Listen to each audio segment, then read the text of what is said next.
शनिदेव, उत्तानपाद की इच्छा पूर्ति में बाधा उत्पन्न कर आप प्रियव्रत द्वारा किए गए अपमान का प्रतिशोध छलिया विष्णु से ले सकते हैं। प्रभु, तुम्हारी ये सूचना सुनकर हम प्रसन्न हुए। मनु का वंश परम विष्णु भक्त है।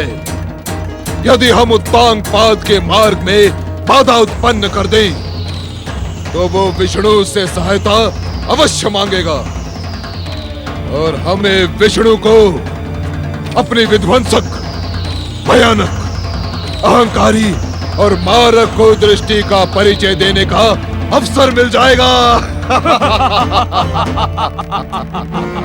प्रभु, तुमने ये सूचना देकर हमें क्रियाशील बना दिया है। प्रतिशोध के कार्य को गति देने के लिए पहल आपको ही करनी होगी शनिदेव, क्योंकि मैं छिन्न मस्तक होने के कारण क्रियाशील होने में असमर्थ हूँ।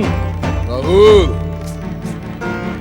तुम निश्चिंत होकर देखते जाओ कि मनु के विष्णु भक्त कुल में क्या कुछ नहीं होता है।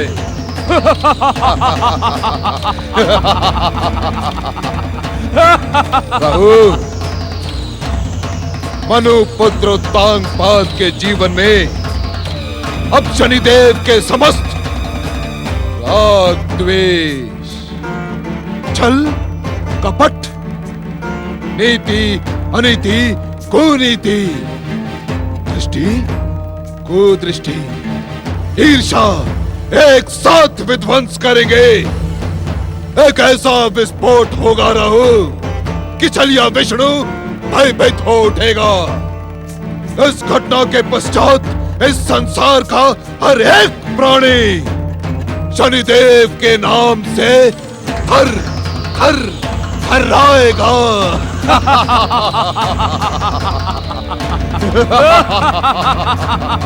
हाँ, मैं शनि हूँ, शनि।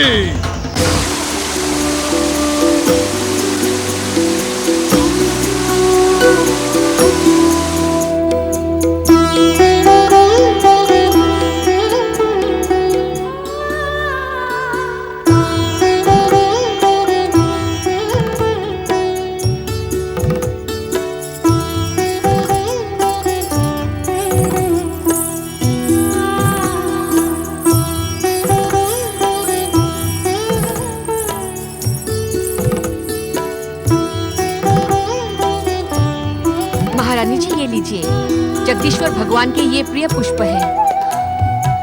आप ही के उद्यान में खिले इन नए नए सुगंधित पुष्पों की पूजा से भगवान श्री विष्णु अवश्य प्रसन्न हो जाएंगे और भी शीघ्र ही आपकी मनोकामना पूर्ण करेंगे।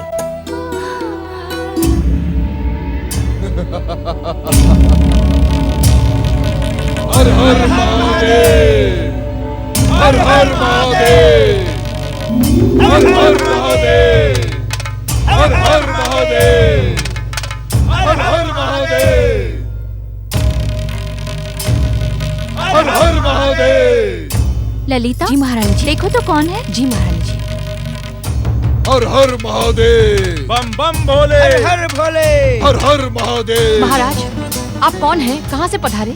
आप किससे मिलने के इच्छुक हैं? हर हर महादेव। इस संसार के सर्वश्रेष्ठ ऋषि का मार्ग रोकने का दुस्साहस न करो, अन्यथा परिणाम तुम्हारे हित में ना होगा। शिव शिव शिव, ऋषिवर हम पे क्रोधित न हो।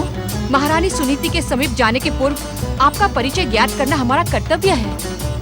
ललिता दासी, तुम हमारी सिद्ध शक्तियों को चुनौती देने का दुस्साहस कर रही हो। हम तुम्हारे महारानी को उनके कल्याण का आशीर्वाद देने स्वयं अपनी इच्छा से यहाँ पधारे हैं। हमारा मार्ग रोककर तुम अपने सर्वनाश को आमंत्रित कर रही हो। मार्ग से हट जा दुष्टा। हर हर महादेव। प्रणाम ऋषिवर। हर हर महादेव। मनुपुत्र उत्तानपाद की प्रिय महारानी सुनीति, हम तुम्हारे मन की व्यथा से भली भांति परिचित हैं। हमारी कृपा पाकर तुम्हारी व्यथा का स्वतः ही अंत हो जाएगा। हमारी बात ध्यान से सुनो। ऋषिवर, आपकी वाणी में माँ सरस्वती का वास है।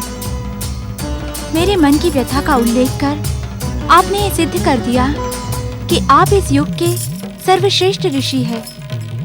कहें, मेरे लिए क्या आज्ञा है? हमारे लिए संसार का कोई भी रहस्य नहीं।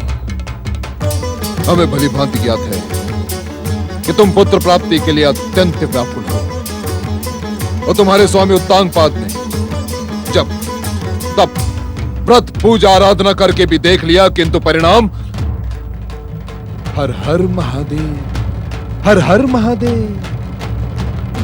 महारानी सुनीति, ऋषिवर अपनी इच्छा मात्र से संसार के किसी भी परिणाम को क्षण मात्र में परिवर्तित कर सकते हैं। ऋषिवर, आप मेरी मनोकामना पूर्ण करें। मैं सदा आपकी ऋणी रहूंगी। हर हर महादेव। ऋणी रहने की कोई आवश्यकता नहीं है महारानी सुनीति। ऋषिवर जो उपाय तुम्हें बताएंगे उसके पालन का तुम्हें वचन देना होगा। हर हर महादेव। ऋषिवर, मैं आपको वचन देती हूँ, युवराज प्राप्ति के लिए आप जो उपाय बताएंगे मैं उसका पालन करूंगी। हर हर महादेव। महारानी सुनीति, तुम घबराहट में वचन देकर हमारे विश्वास का अपमान कर रही हो। हम इस क्षण इस भूमि का त्याग कर देंगे। क्षमा ऋषिवर, क्षमा। मैं आपको पूर्ण विश्वास दिलाती हूँ कि मैं आपकी आज्ञा का संपूर्ण पालन करूंगी। हर हर महादेव, हर हर महादेव। महारानी सुनीति, मेरी बात ध्यान से सुनो। युवराज की माता बनने से तुम्हारे पूर्व जन्म के पाप तुम्हें रोक रहे हैं। इसी कारण युवराज की माता बनने का विचार त्याग दो और किसी अन्य स्त्री को युवराज की माता बनने दो। ऋषिवर, किसी अन्य स्त्री को युवराज की माता बनाने का अर्थ है महाराज का दूसरा विवाह कराना होगा। हर हर महादेव। हाँ, तुम चतुर हो, इसी कारण तुमने हमारा संकेत समझने में एक क्षण का विलंब नहीं किया। किंतु ध्यान रहे महारानी, हमारे बताए उपाय पर कार्य करना प्रारंभ कर दो, अन्यथा परिणाम ना तुम्हारे हित में होगा, ना तुम्हारे स्वामी उत्तांगपाद के हित में। ऋषिवर, विधाता मेरी ऐसी क्रूर परीक्षा क्यों ले रहा है? महारानी, तुम्हारे पूर्व जन्मों के पाप तुम्हारे सौभाग्य में बाधा बनकर खड़े हो गए हैं। क्या तुम स्वयं कनपिला देश को युवराज के सुख से वंचित रखने की इच्छुक हो? नहीं, नहीं। तो शीघ्र ही अपने स्वामी उत्तांगपाद के लिए एक सुंदर रूपवती सौत का तुम स्वयं ही चुनाव करो। इससे निश्चित ही तुम्हारा कल्याण होगा, और यदि हमारे आज्ञा का उल्लंघन किया तो इससे कनपिला देश का सर्वनाश होगा, तुम्हारा कल्याण होगा।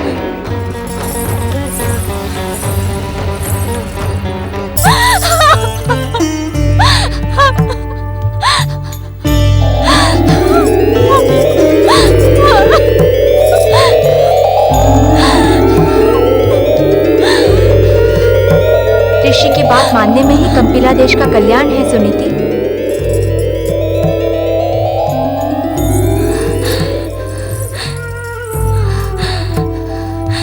कैसे मान लो ऋषि की बात? क्या स्वयं ही अपने सौभाग्य पर कलंक का टीका लगा लूं मैं? तुमने स्वयं ऋषि को वचन दिया है, अपने दिए वचन को खंडित करके क्या तुम कलंकित नहीं होगी? तुम क्यों कनपिला देश की अभिशाप बनती जा रही हो?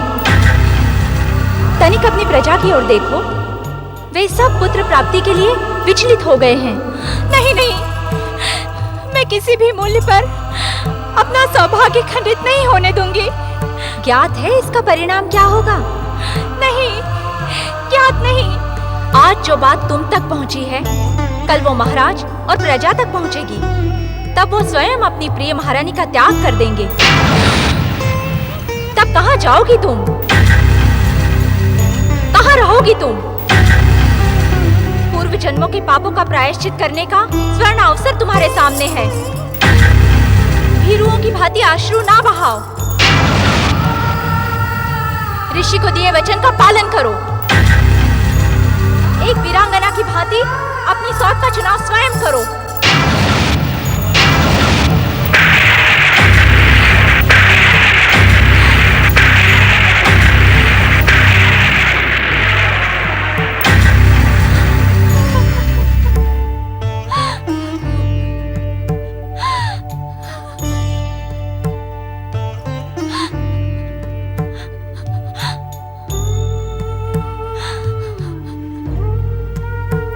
क्या बात है महारानी सुनीति?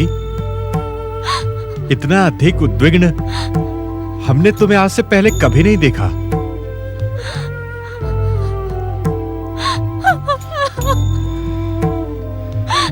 हमारे आराध्य भगवान विष्णु की कृपा पर विश्वास रखो महारानी। हमारी मनोकामना अवश्य पूर्ण होगी। मुझे अब किसी की भी कृपा पर विश्वास नहीं है।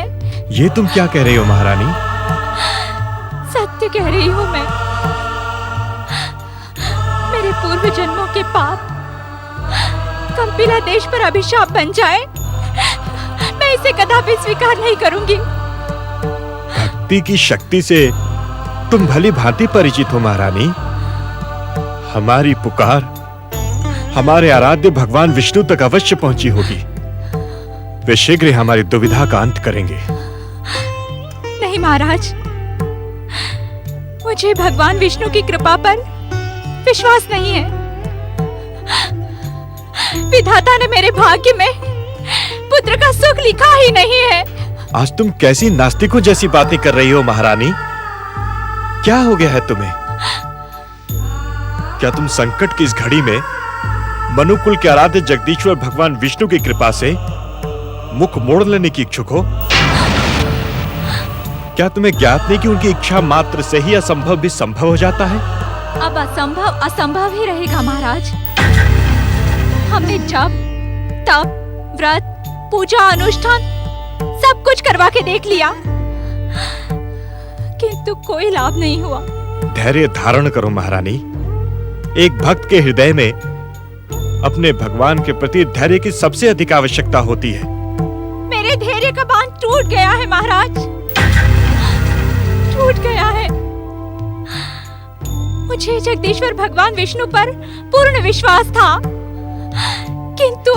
किंतु क्या महारानी? मेरे पूर्व जन्मों के पाप कर्मों ने भगवान विष्णु की कृपा को मुझ तक पहुंचने में अवरोध लगा दिया है।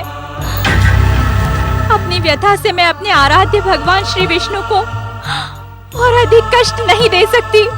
जगदीश्वर श्री विष्णु के कृपा के अतिरिक्त हमारे पास दूसरा कोई अन्य मार्ग है भी नहीं महारानी। महाराज, यदि आप वचन दे तो मैं एक मार्ग बता सकती हूँ। कौन सा मार्ग? पहले आप वचन दे स्वामी। सुनीति प्रिय, इस समय तुम्हारे मन की दशा विचलित है। अपनी बात को कहने के लिए मुझसे वचन न मांगो। यदि तुम्हारी बात देश हित में हुई तो मैं अवश्य उसे पूर्ण करूंगा। प्रजाजनों की कामना पूर्ण करे महाराज। आप दूसरा विवाह कर लें।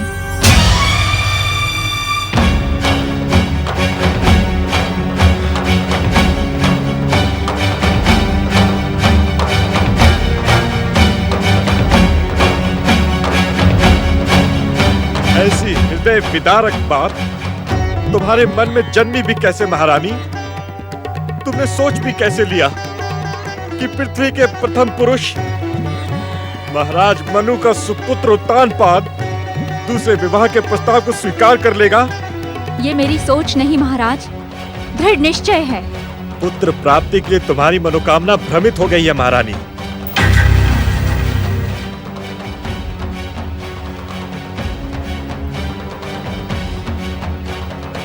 मेरा भी दृढ़ विश्वास है कि हमारे आराध्य जगदीश्वर श्री विष्णु की कृपा से तुम ही हमारे युवराज की माता बनोगी।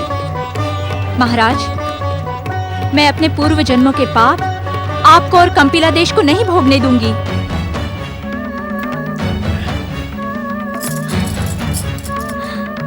इस चरण दासी की विनती मान लीजिए महाराज, मान लीजिए। मन की अशांति के कारण तुमने अपना विवेक खो दिया है। तुम्हें स्वयं ज्ञात नहीं कि तुम्हारी बात मानने का परिणाम क्या होगा।